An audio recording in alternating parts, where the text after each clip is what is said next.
ஜீவநீரோடை ஊழியங்கள் வழங்கும் இதயத்திற்கு இன்று ஒரு சிந்தனை.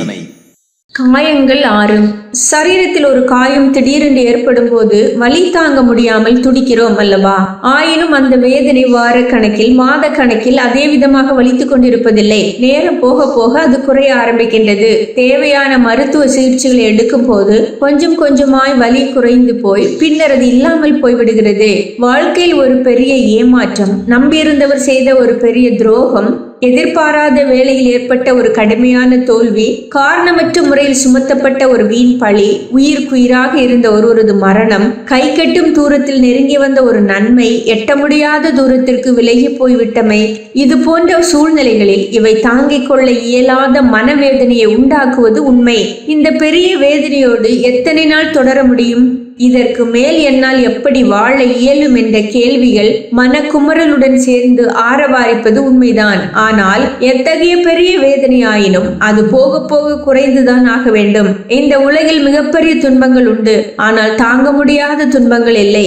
எல்லாவற்றையும் தாங்கி கடந்து செல்ல முடியும். ஆனால் மருத்துவம் அவசியம். காலில் காயம் ஏற்பட்டால் ஐயோ வேதனை தாங்கலையே என்று உட்கார்ந்து அழுது கொண்டிருந்தால் காயமும் மாறாது, வலியும் போகாது. சிகிச்சை உடனடியாக செய்ய வேண்டும்.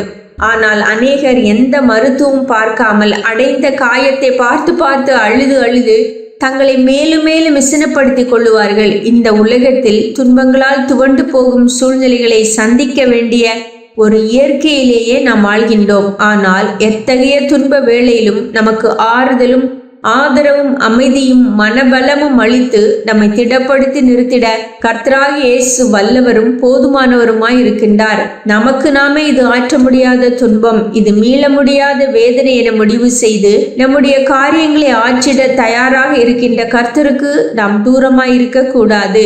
இது ஏன் நடந்தது என்ற கேள்வியோ, இப்படி நடந்து விட்டது என்ற அங்கலாய்ப்போ துன்பங்களுக்கு தீர்வு அல்ல. இதுதான் கர்த்தரை அதிகமாக பற்றி கொள்ள வேண்டிய நேரம். இதுதான் தேவனுடைய ஆறுதலுக்காக அதிகமாக அவரை நெருங்க வேண்டிய நேரம். இதுவே அதிகமாக உங்கள் மனபாரங்களை அவர் பாதத்தில் கொட்ட வேண்டிய நேரம். காரியங்களை பார்த்து புலம்புவதால் காயம் மாறாது.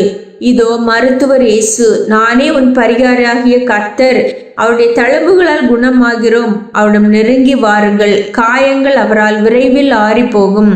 சிந்தனைக்கு, உன் கண்ணீரை மனிதர்கள் அல்ல இறைவன் பார்க்கட்டும், அதனால் வரும் பலன்களை மனிதர்கள் பார்க்கட்டும். உன் கண்ணீரை மனிதர்கள் அல்ல இறைவன் பார்க்கட்டும், அதனால் வரும் பலன்களை மனிதர்கள் பார்க்கட்டும்.